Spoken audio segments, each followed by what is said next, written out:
here it is again. I will say this.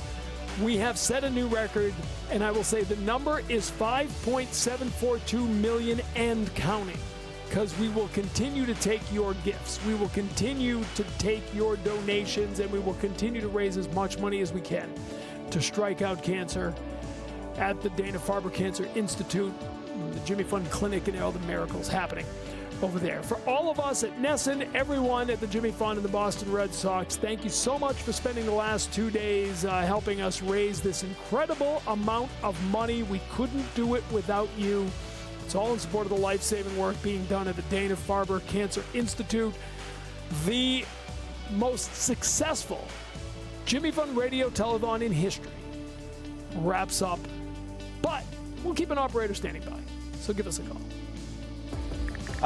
Record-breaking day here for Boston has entered the chat on Hump Day, Wednesday, August 20th. Welcome to the show where we're talking about what you're talking about in your group chat. Salem 5 Studios, Travis Thomas, the Kasey Hudson, and of course, coming up in the show, we're going to get into the state of the Red Sox. We're also going to talk Patriots as well. Maybe being a little critical of Drake Maye. A little early. Some stars out there available on the market. Maybe the Patriots get involved. We'll get into all that, but we're going to start with the Jimmy Fund there. You saw record $5.7 million and going up by the minute. Yes. In case you were there for the record-breaking couple of days. Amazing stuff, huh? Oh my gosh, it was definitely kind of a message to me that these are going to be two very unexplainable days, and the emotional roller coaster of just getting a chance to sit with, hug, interview patients and doctors. I mean, you can't replace this experience. Everyone knows how much I love my home community, but I have to be honest and say I've never experienced anything like the Jimmy Fund, and just a perfect time to be a part of something such as this, and not just because of the record breaking. I mean, almost $6 million is incredible. But it gives you a new lens on life, that's for sure. Like when you're sitting there talking to these patients, and that each patient is telling you that it's impossible to be in any sort of negative mood. It's impossible not to be positive when you are around Jimmy Fund, when you are around Dana-Farber. Then that just highlights, how important this community is and the great work that they're doing, and why close to $6 million makes sense. So I was extremely honored to be a part of it. I think I told you guys a couple of times, like after being around it, knowing how for real this community is and how much they rally behind this situation, it's just something I wish that my stepdad had an opportunity to be a part of. Absolutely. Thanks for sharing that. I'm glad your first one is in the books now, too. I had my first one 3 years ago, and I hope you and I both are there for many more for years to come, for sure. If you want to get involved, donate at jimmyfund.org. Special thanks to NESN, the Jimmy Fund, Dana-Farber, the Red Sox for making all this possible. And keep those numbers going up. It's already a record. We wanted to go higher. Donate at jimmyfund.org. Okay, let's transition to the Red Sox now, because last time you and I sat down and did this together, we were going into your weekend of hibernation. How'd that go, by the way? Was it good? Did you hibernate? It was fantastic. All right. I got through a book, and I did exactly what I needed to do. I reset, because this weekend is about to be an exciting one. Well, I mean, for those of you who watched on Friday, you'll remember I said, this weekend I just got this, a little bit of that. What about you, Case? And she violently said to me, I'm hibernating. Don't bother me. Okay, you got it. Not like that. It was just more so like, hey, phone's going on Do Not Disturb. Everybody need nothing from me. That's all I meant by it. Yeah, it was simple. And what happened? My phone went on Do Not Disturb. I think everybody got maybe one response, if that. If that. Yeah, ready to roll on Monday. It started with the Marlins. They won that first game, and then the rest of the weekend, it felt like the wheels came off. I remember the last loss against the Marlins. You were up 3-1 with 2 outs in the 8th, but you didn't have Aroldis Chapman because you pitched him inexplicably the night before longer than you should, so he was unavailable. You blow that game, you lose 5-3, Marlins comeback style. That night, I was mad because it should have been a sweep. But then I really got mad because here come the Orioles. And I'm thinking, okay, you'll get back on track against them. It's only a couple games. You lose both. Yeah. Some of me feels like the juju from that last Marlins game carried over with the O's, because all of a sudden you couldn't score any damn runs. I mean, this team has scored 3 runs in each of the last 3 games, they are just leaving runners in scoring position like nobody's business. I'm looking at all the stats here. I don't even want to read them to you. You'll go cross-eyed with as many runners in scoring position the Red Sox have left. Now you look ahead, though, Case, no excuses. I'm sorry. I know you're not playing well right now. You're in a 3-game losing streak, but you're going to the Bronx to take on the Yankees.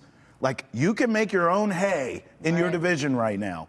Vlad Jr. dealing with a hammy. More on that later in the program. Yeah. The Yankees are playing much better right now. Winners of 4 straight. You have Aaron Judge back. They're hitting the ball again. But I just look at this. The American League East is open for the taking. If you're the Red Sox, you're playing the Yankees. Blue Jays are dealing with an injury to their best player. He's day-to-day. This is the time. No excuses. No, absolutely. There's no excuses. But I feel like that hat that we talked about last week where, like, you can pull something out and be like, this is probably what's going to hinder them winning today. Yeah. It's not that vague anymore. Like, at this point, you're getting some of your top guys to get some action going, but the support is not there. And to get into scoring position time and time again, to have bases loaded and not be able to cash in on that, that's going to hurt you, especially when you're going against teams that have a little bit more consistent ability to check that off and move forward. The other thing, though, we talked about it last week as well, the extra innings, the lack of execution there, scoreless innings, when you're neck and neck in a competitive game like that, it's a tough thing to stomach. It's a tough thing to watch. And then you're talking about them going back on the road, which I tried to make a case to say shouldn't matter either way, home or on the road, but those extra innings hurt them on the road. That's where the statistics really kind of load up. And then more importantly, you're going against a Yankees team that's got a bad taste in their mouth when it comes to going against you. Right. And now you're talking about a must-win series in all real. I think it's a must-win series, but I would say this. If you lose this series, it is devastating if you truly lose it. You get swept or you only win 1 game. I think, even though it's a loss technically, I think if you can earn a split here, that's about acceptable as a loss as you can get with these Yankees, because it's a 4-game set. Yeah. So if you split, I can walk away from it and say, whew, because think about momentum, too. The last time we swept the Yankees, I mean, momentum was on the Red Sox side at that point in time. You know, now it feels a little, the tables have turned. Yankees get their guy back. Without Aaron Judge, they didn't even look like a real baseball team. Like, they looked JV almost. Yeah. Now you get Judge back, you're hitting the ball again, you're flowing. Okay, now they have the momentum. The Red Sox don't. That worries me a bit. But I almost look at it as if you lose the series, you better split. Because if you go out here and you get swept or you just win a game, now the sky really is falling as you get closer to the postseason. Would you entertain me to believe in, like, reverse momentum? Because how often have we seen this team go on a bit of a losing streak, a slippery slope, and not be able to turn things around and pull off key wins? Right. Something else, though. June wasn't the sexiest month for the Red Sox, but they had some competitive play versus the Yankees during June, because I went to the game with my best friend when she came up to visit. I was Crochet versus Judge at that point, but we saw a really good execution from the Red Sox. So I bring up June, I bring up the reverse momentum swing, because something that did catch my attention, the batting average for the team as a whole in totality, 246 in June, 245 today, the 2 lowest points throughout the entire season. So maybe going against a Yankees team that they have found better performances against could be a switch flip for them. Both. There you go. I almost said kick flip. We're taking it back to the skateboard. We could take it there, too. Look, I don't know. I know this. Baseball wins, and we win because Yankees-Red Sox is back, right? Like, this series matters. Oh, yeah. And we know the rivalry. We get it.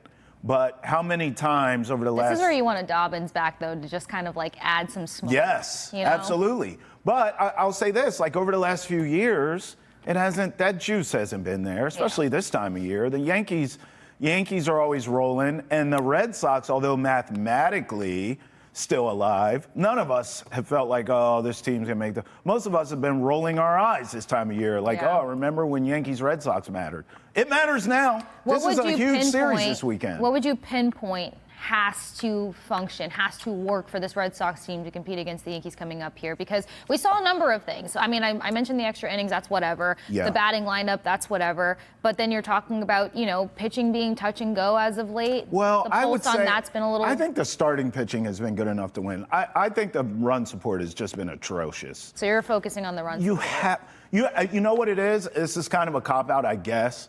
You need to be balanced. You need to go to the Bronx, and everyone needs to have their shack together at the same time. What you can't do is go there, and the starting pitching's holding up pretty well, and the bullpen's and then there's blowing no run it. support. Or there's no run support. Yeah. Or you go up there, and all of a sudden the bats show up, and you're like, finally, because we know the Yankees can score, but then your pitching goes to hell in a handbasket. Yeah. The Red Sox have to figure out a way to have everything at the same damn time firing on all cylinders. You know what else bodes well for that? Playoffs. Yeah. So if you want us to take you serious as a playoff team, because it does appear. Look, let me put some of this stuff to bed. Make your wild card case. I don't think the sky is truly falling. I don't think someone's going to pull the rug from underneath this Red Sox team. This team will make the postseason. I brought up the AL East because you're playing against the Yankees and the Blue Jays' best player's hurt. So my thought process is, if you're going to make a run on winning this damn division, now's the time, right? Right. But ultimately, I'm in the wild card camp of thinking. I do believe this team will be a wild card team at the end of the day. So let's just set that as a foundation of our house. Postseason. That we're going to make the postseason, so everyone can just breathe. If you want this team to go on a real postseason run, you have to have that balance I'm talking about. You can't be one-dimensional. It's just not going to work in the postseason. It never has. It never will. Yeah. You have to be able to have serviceable starting pitching. Your bullpen has to be the strength of your pitching staff. And then you have to get some run support here. At times, we've seen this team do that this year. Yeah. They have to do it now in this series to prove to me that they can go on a long postseason run. You have these 4 against the Yankees, and then you go to Baltimore for 4. I mean, now... Does Baltimore concern you now? Yes, because I'll look at their schedule. Lately, they've been beating a lot of playoff teams. Yeah. They're not going to the postseason, but they're clearly still playing it to ruin your season. So you have to watch the O's now. So, yeah, okay, here it is lately. So they beat the Mariners. These are all series wins, right, Casey. They beat the Mariners. They beat the Rockets. Now they beat the Red Sox. I mean, that's the O's lately, and they're not even playing for anything. Yeah. So, yeah, I am concerned. But they say look out for those desperate teams. Because last Friday when we were sitting here chit-chatting, even though it was like Marlins, Orioles, they should gain some ground there, I was like, I don't know. Yes. Like, you really can't underestimate desperate teams because they might not be in the hunt for anything, but they can sure disrupt your piece and throw you off track, especially when you're getting deadlocked in a wild card tango. Yes, and you have brought this up, going back to this postseason dream. If you're going to make a run, you have to win on the road, right? Well, now you're going to the Bronx, and then you're going to Baltimore. If anything, this is the biggest test because it's a number of things. It's cleaning up the mistakes from the previous 3 games. It's also being able to turn around your luck when you are on the road. And I feel like they answered that last time they were on the road versus the Yankees. But you did have different players in the mix. You did have a little bit of a different looking bullpen, in all honesty. So some of the strategy there does also have me concerned, but we've seen the capability. That's the most frustrating part. Yeah. Like, these last 3 losses were a lot of chaos. I mean, did you see the 5th inning yesterday? It was just one thing after another. Like, how many weird things can continue to happen in some of these games? And some of these, like, really, let's just say, unignorable losses have had Cora going to the mound, Cora getting ejected, or like something else happening in a sense to where there's just too many question marks. It was the pitch to Wong, it was the loss of the ball. So I feel like there's things where we need to actually see this team mentally muscle out their opponent also. I agree. All right, I'm looking at these pitching matchups. So starting tomorrow night, you get Giolito, then you get Bayo, who has pitched well against the Yankees in his, his short career, but he still pitched well against them. Then it's Crochet Day. Then Dustin May gets the finale.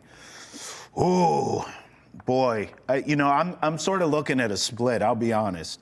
I don't know how I feel. Going with your gut, 2-2? My gut, yeah. I don't know how I feel about Giolito tomorrow night, and I damn sure don't know how I feel about May on the finale Sunday. I feel good about Bayo, although he's going against Max Fried, but still, I feel good about Bayo, and then obviously Crochet. God, I don't know. If you can get a Giolito win or a May win, you take 3 out of 4. Boy, I'll live with that. Right now, if I were a betting man, which I am, I'd probably bet on a split. I'm not uncomfortable with a split. I'd probably bet on a split. Yeah. Which it's not great. We're not going to celebrate it, but it's not terrible. Well, the margin is kind of narrowing in terms of like who can secure these wild card spots. So these are the games that you are going to have to win. These are the series you're going to have to try to pull ahead on. And the Yankees right now sit atop that wild card race. Yeah. To your point, but they also see Vlad Jr. do the splits the other night, and he's day to day with hamstring inflammation. That's what they're calling it. So the Yankees are like, well, we can go get them fools. Some of the lower body injuries that are loading up, but I guess that time of the season.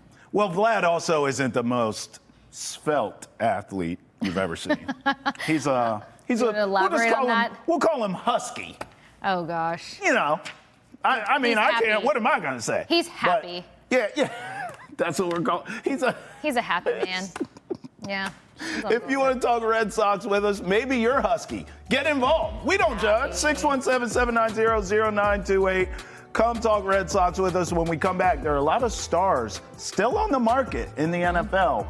Should the Patriots pick up the phone and get involved with some of them? We'll talk about it next. Off kidneys. Spoiler alert, I want them to pick up the phone and get involved. Spoiler alert, I want them to be smart. She drives a hard bargain. Hey, remember, get the latest up-to-date live. We've got Boston sports headlines along with your daily dose of trending sports and social topics every weekday right here on Boston Has Entered the Chat. Catch us live at 8 a.m. on Nesson and 9 a.m. right here on Nesson Nation every Monday through Friday.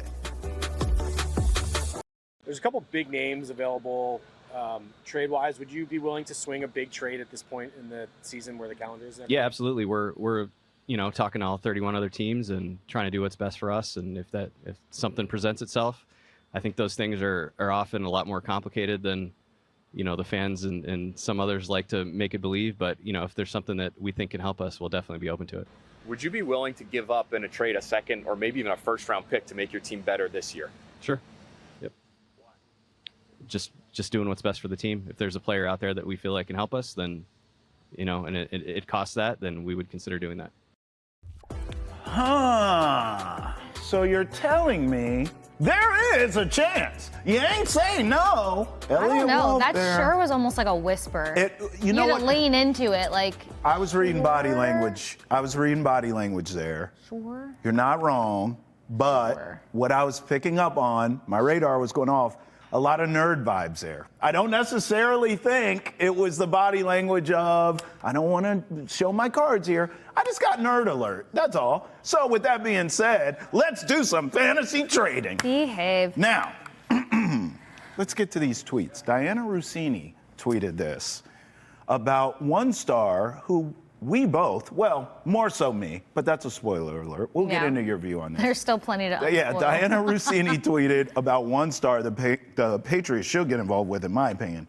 Trey Hendrickson. So this issue with Cincy, you and I, Case, have talked about this ad nauseum here. Mm-hmm. So Diana Rossini tweets, teams that have recently inquired about Bengals star Trey Hendrickson were told Cincy's asking price, listen to this, included a young defensive player and a 2026 first-round pick. The player heading back does not have to be a pass rusher. Uh-huh. All right, so she goes on and says the Patriots, like every team, are constantly looking for possible ways to improve their roster. But from conversations I've been having, I don't sense that New England is close on a deal for any of the NFL's disgruntled stars. But listen to this, Case, at this time. Yeah, I got hung up on any of the disgruntled stars. And what I also pulled from that when Wolf so gently whispered, sure. Yeah. I got the fact of It was very soft-spoken, wasn't it? It was gentle. It was. What I pulled from that is when you're looking at some of the asks of these teams for these stars. Yes. You're talking about a Patriots team that has the ability to pay. So the money is there. but why would we kind of offload so much between money and draft picks for a team that is in a retool, rebuild, whatever word you want to choose? It's the beginning of the Vrabel era, all of these things. I want a team that can consistently win for 5, 6, 7 years to come. That's not going to start now. So why would I be giving up drastic picks in a sense to be like, we're going to win now? Is this team anywhere in a win now position? Okay, let's stay here with that question. We're in a rebuild. We agree on that, okay? You're saying I don't want to give up the draft capital for these guys who I'm bringing in to win now, but I'm not so sure that I have the personnel to win now, is what you're saying. Right. So then let's explore this. Let's isolate In this case, because there's more players we're going to talk about, but let's just stay with Trey Hendrickson. Yep, 30 years old. All right. So bullish. We're going to give him that. So what are we thinking here in terms of production? 3-4 years? You with me on that? Yeah. Of high end? Yeah. Okay. So I'm giving up a first round pick, which could pan out and be a stud or may not, to get a guy who I know for the next 3 or 4 years, at least, is still going to be at a high level on my defensive line. I don't necessarily have to give up a pass rusher to get him. So I can keep a Christian Barmore, a Keon White, all these guys. Maybe I give up, I'm just throwing out a name case, Kyle Duggar, right? Okay. I don't think that sets the rebuild back, because what you're essentially saying is Trey Hendrickson is better than my first round pick, whoever. And I'm probably comfortable doing that. Now, I think where your head is, my head, I think, is on this next player, which Daniel Jeremiah. No. Oh, so with Hendrick, you don't want to give up the one? I don't want to give up a first round pick, no. Wow. Because yes, he could give 3 to 4 years of production, but we have the capability of paying him. We're sending a player over to Cincinnati that can be helpful and more useful in their system. I'll give them a second, maybe even a second and a third. But I'm not going to give away a first, because you're over here in a standoff with Hendrickson about his value, and you're going to strong-arm the Patriots for a first-round pick for a 30-year-old who's got 3 years to give, and we're not in a win-now situation. So you're from the business you're not necessarily even the Patriots standpoint. You're more from the Bengals. I'm not giving you a first-round pick when you blew this. Is that fair? Well, it's you blew this, but it's also what's your plan over there? Because if I give you a first-round pick, how much is that going to elevate your team, your plan, or the lack thereof? We've seen Cincinnati go into season after season with no plan. This is why we're in this situation. Sure. So I'm giving up a first-round pick for a 30-year-old. Yes, destructive, bullish, consistent. I love it. You still got to pay him. He gets his money. Right. Yeah, you know what I'm still got to saying? pay him. So from the player perspective, he gets paid. He gets a fresh shot. He gets to be valued here in New England. But as for doing business with Cincinnati and giving up a first-round pick, no. You get a player that should hopefully be able to be impactful in your system. You get a second round. You get a third round. Maybe we'll talk about that, but I'm not giving up a first-round pick because I don't want to make any aggressive moves for a win-now scenario when you have more so a younger team. Yeah. And that's another thing that's been kicked around with some of these conversations. Younger. Right. When it comes to steering away from these stars, they're looking at age closely. So this isn't me taking away from Hendrickson being a complete dynamic player. Well, that you can said make a you think difference. 3-4 years he's still going to be at that high level. Yeah. I get it. This is a fascinating topic because we disagree on it. Like, I would give up. I would have already did it. I would have If gave our up pass the first. rush was looking miserable right now during training camp, I get you. I would entertain a first-round pick because they really need that elevation from a player of the caliber of a Hendrickson. But this pass rush right now has already proven that they can take the next step, that they have the ability to improve. Why would I take myself out of a first-round pick while I'm also going to pay the man to say what? I think it sends mixed messaging. Sure. Not for nothing, to your point, this team, Patriots, could probably draft a left tackle next year's draft in the first round. Thank you for going there. Thank you for going there. So you give up a first-round pick for Hendrickson, where your pass rush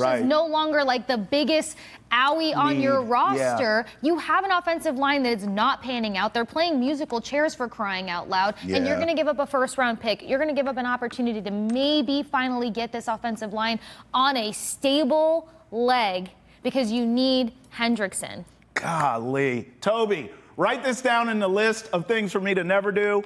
Go to court against Casey. I'll lose. Thanks. Okay, let's move on because she just talked me out of Trey Hendrickson. Daniel Jeremiah tweeted this. Now, you may not give up the 1 first rounder, but Case, can I interest you in like 1,000? With Drake Maye on a rookie deal, it makes sense for New England to be interested in trading for an expensive star player. Hendrickson or McLaurin makes sense, but I'd call the Cowboys first and shoot my shot for Parsons. Shooter, shoot, Case. Now, of course, the fans weigh in on all this, right? Sloth knows ball. What up, Sloth? They shouldn't be trading away. Sloth. It's the picture that does it for me. Really? They shouldn't be trading away first rounders. Their floor is nowhere near stable enough to be giving away picks. They could easily end up in the top 10. So I think Sloth is more with Casey's way of thinking, although I don't know if you believe top 10.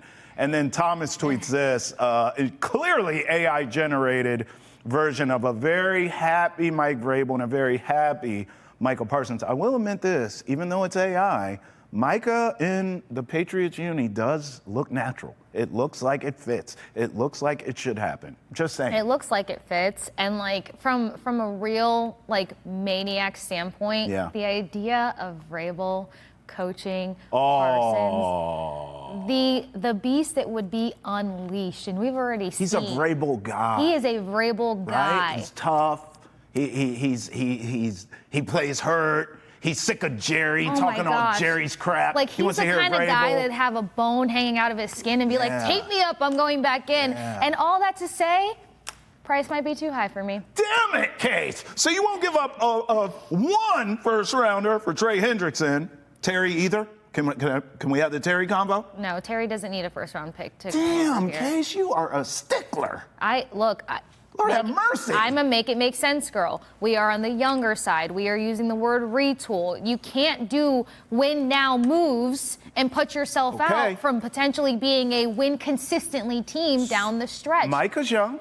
Micah's young, yes, and that was the first thing. 26 years old, you've got somebody who knows what it's like to carry the weight of his team on his back, be performative regardless of what the offense is or is not doing, which is what we need because we talked about defense being really the foothold of this Patriots team for the upcoming season. But some tweets that have been dancing around social land are talking about like 2 first round picks, 1 second round, 1 fifth round. And that feels so steep because it doesn't make sense during a retool. Now you're talking about a dynamic player. Of course, I'm always going to give flowers where they're due. But is this defense in that much of a hurt position where you're going to sell yourself out to properly build around your offense in the next year, 2 year, 3 years? Because we can't just sit here and talk about them not having a sexy wide receiver room, even though guys are stepping up, inconsistent offensive line, and you want to sell the cows, the milk, the horses, the chickens, and all the things because you want one player to come into a retool. Listen. And you know what else I don't like? The Cowboys are toxic. When you do business with toxic people, they're going to sit there and keep trying to run up that price. If you want to take our golden child, who we don't value because we're in another standoff, copy and paste the Dak Prescott drama, copy and paste the CD Lamb drama, we're doing what we always do. We're going to sit here and have, it's almost a waste of a conversation. This is a conference room that I would have walked out of because I would have seen these two and been like, I know the business that you're about. You're going to sit here and we're going to talk in circles. We're going to paint a lot of elaborate pictures. And guess what? You're going to keep your guy and I'm going to walk away with a headache. Casey is not getting fleeced. She doesn't care. Boardroom, don't you, all you used car salesmen, none of y'all, you ain't fleecing Case. I'm not gonna lie. I'm giving up the farm, the chickens, the land. I want Micah, Trey Hendrickson, and Terry. I want all 3 of them. I'm paying everybody. So those are the only 3 players we're gonna have left on the roster when it's all said and done. So we're not retooling, we're not rebuilding. As a matter of fact, we don't have a team because we don't have enough men on the roster to play. That's fine. I would have those 3. It's almost hockey season. I'm okay. I'd pay Drake when he's due, and I'd pay Christian Gonzalez when he's due. So we'd have a starting 5. We couldn't afford anyone else. Starting 5. There's 5 guys against the rest of the NFL. We got 5 dudes to hold up the Patriots. This is fascinating. This is why we say call us, because we disagree on this, so we want to hear from you. 617-790-0928. Would you trade for all these stars like I would? Or How many first-round picks are you willing to part from? Do you believe in the retool, rebuild, whatever the case may be? I'd love to hear y'all. Are you getting fleeced like I am, or are you staying to your guns like Case? Call us, let us know. We'll be right back here on Boston Has Entered the Chat. Roll with us.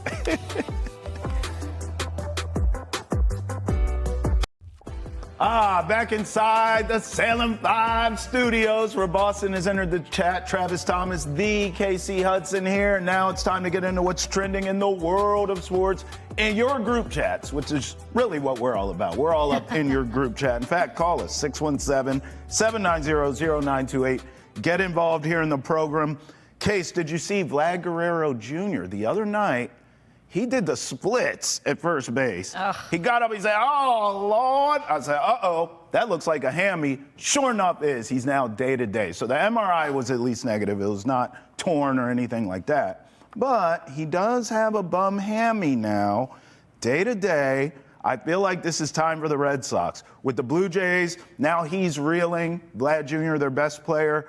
The Yankees, you're playing them straight up in the Bronx. Mm-hmm. This is time now for the Red Sox to gain some ground on these teams. Can I ask a question that would have genuinely gone down in the group chat? Oh boy, when here you we go. Described the Doing the hamstring splits? injury, did you feel that? Like, did it age you? Can I tell you something? Yeah. Anytime I see a man do the splits, I go, oh, and then my voice, I don't understand it, my voice gets really high. It's incredible. As if it's happening to you. Yeah. That's what I picked up on. So I lose figured, all the bass in my voice, all of it. all the bass. That's why I figured I would ask, because I actually witnessed that in person. I was like, something's changing here. Like, you felt that personally. Oh, yeah. Look, I don't want to be that person, but like, you know, the saying, like, cucaracha, like, you can't count out Toronto, like, ever. How often does this team sneak into the mix, or, like, their ability to kind of bring support when a guy goes down, especially one of their heavyweight champions of the roster? So, like, we have to see something different from the Red Sox for me to make the case to say, like, they can gain some ground here. And it's not catastrophic. It's day to day. He'll be back. You know what I mean?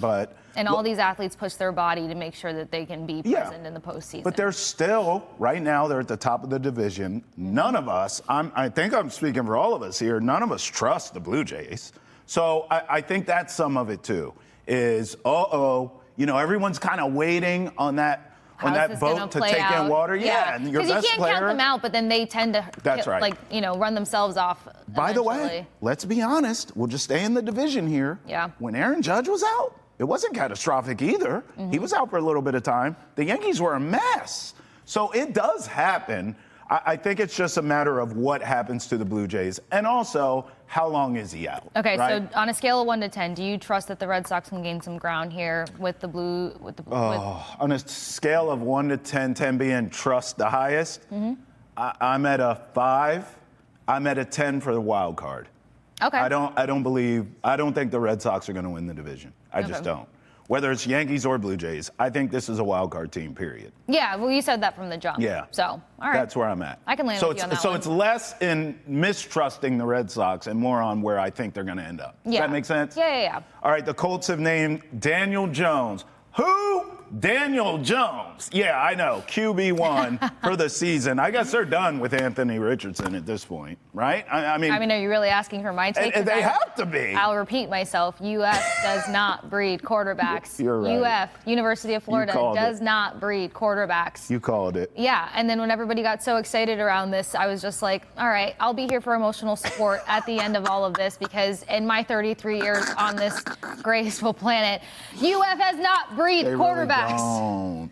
It's not a thing. It's not a thing. So, look, all jokes aside, nothing against Richardson, because, you know, there were some fun moments to watch him play, but this team's plan when it comes to the quarterback, this team's identity, what has it been for the last 5, 6, 7 seasons? Awful. That's what it's been since Phillip Rivers ain't been right. It's just like the truth. You don't want this team to turn into the team where, like, this is where QBs go to die, but this is what's kind of turning out. It's funny. You look at the Colts, they're a mess. You look at the Saints, they're a mess. Both of those franchises have ties to the Manning family and could be in position to get another Manning at the end of the season here. Were you the one tossing around the whole Manning conspiracy theory a couple months ago? Is it a conspiracy theory? In the meantime, while you ponder that, Quentin Nelson, all-pro guard, is sick and tired of being sick and tired of the QB situation in Indy. What? I would say so. I think I'd be lying if I said it wasn't. You know, you look around the league and see just like the consistency of having like Patrick Mahomes or like a quarterback behind you that's like been the franchise player for years and years and years, and getting to build that chemistry with that quarterback year after year is something that there is an advantage to when it comes to. It's a mess there. Now, I'm thinking about the Patriots, right? Mm-hmm. I mean, you haven't had success since Tom left here at the quarterback position either, we think. Mm-hmm.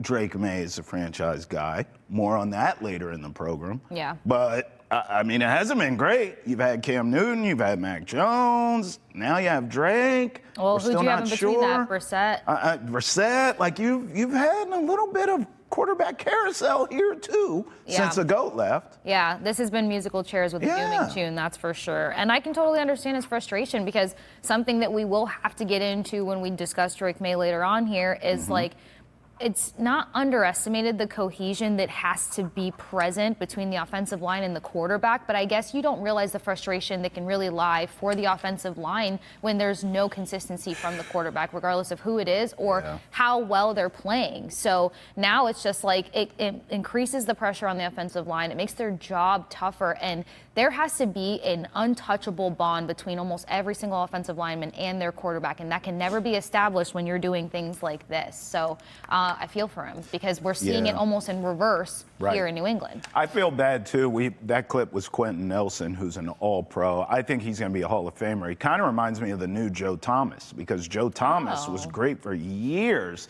as a tackle there in Cleveland, and he had absolute shack for quarterback. He had nothing for his whole career. So you have this Hall of Fame career, and it's great, good on you, but you don't win anything because your quarterback is awful. Like, who are you blocking for?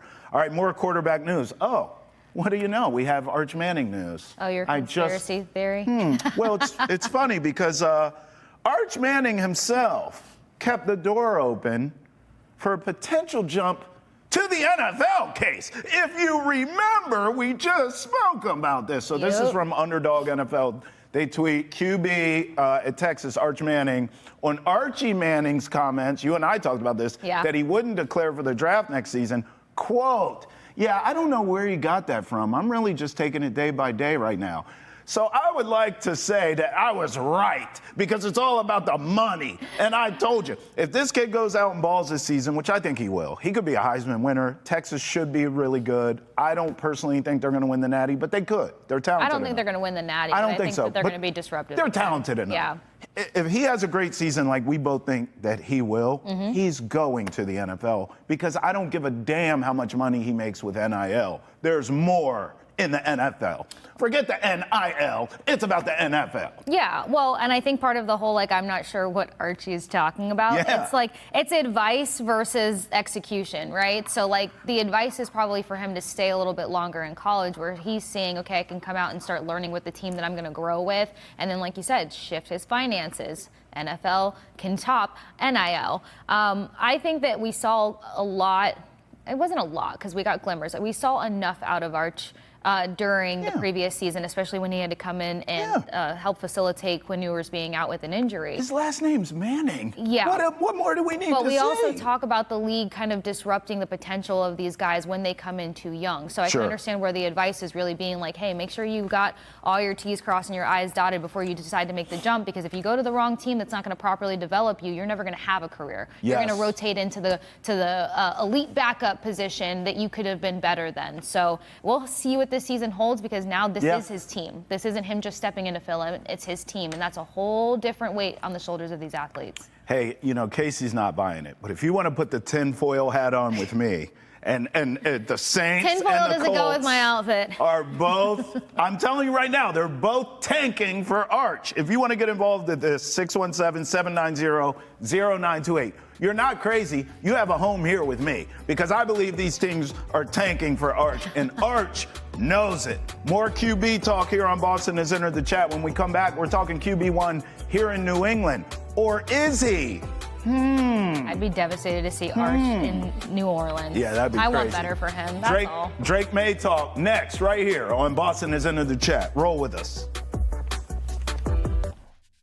Do you think his mechanics have progressed at all since he got here? I don't think so. They were not good against the Vikings. I mean, this is the same stuff that you heard him coming out of USC, out of UNC, all the quarterback experts, whether it's Chris Sims or, Greg Cosell or whoever, like they all said, like, because his mechanics are so sloppy, his feet, some of it, his throwing motion is still wonky. I don't like it, but, I guess I'm going to have to get used to it. But he misses like these bunny throws. I mean, that throw to Demario Douglas was easy. The first pass of the game to Mac Hollins was easy, and he's lucky Mac Hollins is like 6'4". The pass to the sideline when he missed 2 open touchdown passes, that was high to Mac Hollins. If he's not 6'4", he doesn't catch that. And we're through 2 preseason games, and you watch around the league. I mean, even Caleb Williams the other night looked dynamite going up against the Bills' backups. Drake's faced the backups in both preseason games, and what's he done? He ran for a 3rd down against the Commanders, ran for a touchdown. Both times, I thought he had opportunities to throw the ball down the field. And then his one play against the Vikings was, when he rolled out to his right, and he missed 2, Demario Douglas and Kyle Williams, who were open for possible touchdowns. The voice of Greg Bedard on 98.5 The Sports Hub, dismantling Drake Maye. Now, Greg had the Patriots at 11 wins prior to camp, right? Prior to camp. Since watching these couple preseason games and what he's seen in camp, and you hear him talking about Drake Maye there, he dropped them down to 8 and 9 now. Oh, the rage. Dramatic. Oh, sorry. Look, okay. Well, how do you really feel, Case? Let's pedal back for a second here. Let's test our own hamstrings. 11 was already kind of like, if this team came in, surprised us, yes. like, wow, 11 wins. Right. The initial conversation was surpassing 5. The middle ground here was 7, 8, maybe 9. So when you're looking at 7 to 9 wins and then you're coming on being like, look at this destruction. You're not going to get 11 wins as a rebuild team in a new era with whatever offensive line. I got to make sure that I keep everything appropriate because I'm just like, what the heck?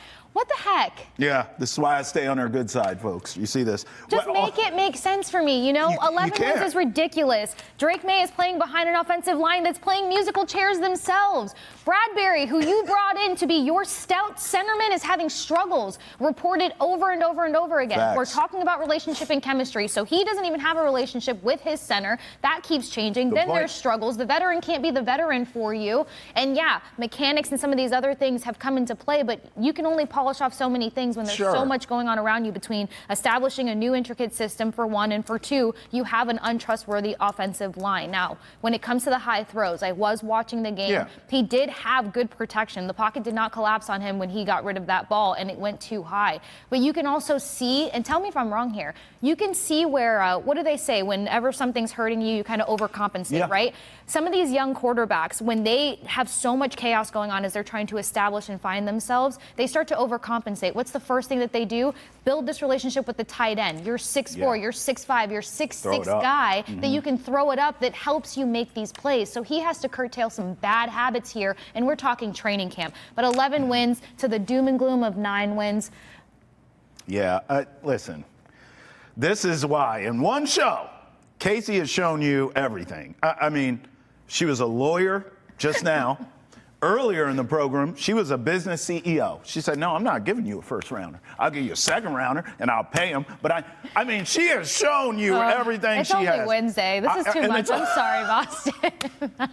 This is a lot for a Wednesday. We're only halfway through the week, folks. But I will say this. She's absolutely right on everything. I agree with you. It's one of the reasons why I believe he's actually the franchise quarterback. A lot of things that Greg said here are the reasons why I do believe Drake Maye is. No offensive line to speak of. No grown-up coaching staff last year in your rookie year to speak of. Yeah. And you still showed me enough. You still showed me you could play.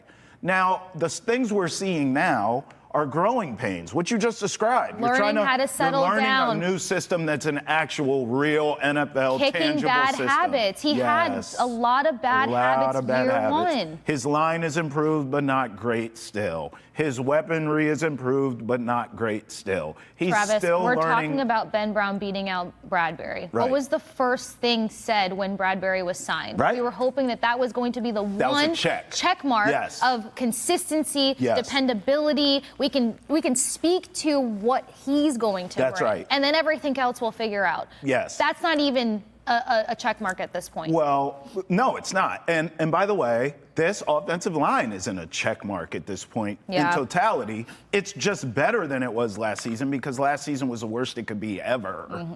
But it's still not great. So you're still dealing with this if you're Drake Maye. You're still learning a new system, as you said, developing footwork, as Greg talked about, and some of the nuance of the position.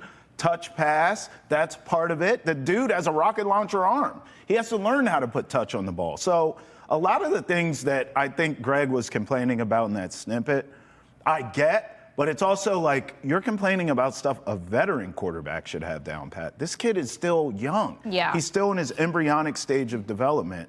I'm willing to work through that. I have seen enough. What I've seen that tells me franchise quarterback. Let's just have that conversation. Mm-hmm. Big, strong arm, smart, can move, good leader. He checks every box. So the things we're complaining about here, the detractors of Drake Maye, it's like, dude, these are things he's still learning. That's the point. You have to give him an appropriate runway for development. You have to take, and it's not to coddle him, it's not to make excuses, but to come into the year that he came into, he was never supposed to be declared the starting QB last year. He had a pretty decent preseason from, I wasn't here, but from what I heard, all the reports that were coming out, and he still didn't secure that starting spot in the first couple of weeks, then pivots into that starting spot while things are just kind of going up in flames, and there wasn't any sort of realistic approach to developing him while all of that was going on. It kind of goes back to what I was just talking about in trending. Arch Manning, coming out at the right time is important because then you become this glorified backup QB because you didn't come into the league at the right time. You didn't have the right development behind you. And it's kind of painful to see some of these QBs that should have had much better futures that are just getting weeded out. And I don't think that that's Drake Maye's future. Not saying that that's what Greg's saying by any means. Right. I'm more so harping on the fact of like the 11 wins. I'm not sure how we really got there to stand on it as strong as some people were. 9 was already kind of a little bit of a dance and a stretch. And if we've learned anything from any team in Boston, you don't discount some of those teams that aren't the sexiest, but if they've got 1 or 2 dynamic players that can shake things up, then you're talking about uncomfortable games that can easily be lost. Yes, I think that's well said. I also think you need a quarterback whisperer in these systems. Mm-hmm. It's not necessarily the head coach, although it can be. Like, for example, we'll see if Ben Johnson and Caleb work out now. Right. But if you look at Jaden Daniels and his rookie campaign and the success that he had Cliff Kingsbury. Yeah. Right? Yeah. Drake Maye now has Josh McDaniels, who we think is a quarterback whisperer, but like he just got him 5 seconds ago. So you have to look, if we're sitting here at the end of another 4-win season, I guess. I don't think it's going to be that. I don't either, but I'm just saying, if we're sitting here at the end of another 4-win season and Drake Maye does not look good, and he looks lost in Josh McDaniels' offense, then I'm ready to start having some conversation. Yeah. But you and I just don't believe that. But to your point, our ceiling wasn't 11 wins any damn way. No. We were at 8, 9 wins, best case 10, and that's best case. And I just don't think we're there. We have to give this kid time is basically translation of what Casey and I are telling you now. Remember, record-breaking Jimmy Fund the past few days here at Ness, and if you want to get involved, go donate jimmyfund.org. We're going to end the show here, Case, by looking back over the last few days and all the memories and great, great, great history created on behalf of Nesson and the Jimmy Fund. Take a look. When it's a bad day, that group and Dr. Reardon, and if I ever need to reach out to anyone and my family, of course, they lift me up. And if it's a good day, I can return the favor. So I'm just really super grateful to be a part of the community here in Greater Boston, but also Dana-Farber in particular. But specifically with the Jimmy Fund and everyone else in the city, it has been a real blessing to just have all this help and resources at our fingertips. I just couldn't imagine a better place to be, especially for the situation that we find ourselves in. It's created a sense of like, all right, we can breathe. If it gets bad, they're going to let us know, but we're okay right now. It always hits home with these kids, man. When these kids have something, especially over at the Jimmy Fund, I mean, it tugs at your heart. And you were one of them. And again, when you see the kids, but when they tell your story, and then when you hear a success story come from behind it, that's what I always encourage these young or older kids to make sure that they tell their story and tell it loud and proud. It makes a huge impact. You know, I live down in Florida now, and it's on TV down there, and you're like, wow, this is a big deal. So happy to be a part of it. Happy to contribute when we can. Happy to be up here. And then you kind of see what you get back when you see the kids when you visit the hospitals and stuff, and that's the biggest, kick for me at least. You go to these hospitals, see the kids, and see smiles in their faces, and kind of that cheers up your day too. We just do our job and then some, and I think that's the important thing. We all sort of take a couple steps more than maybe we should,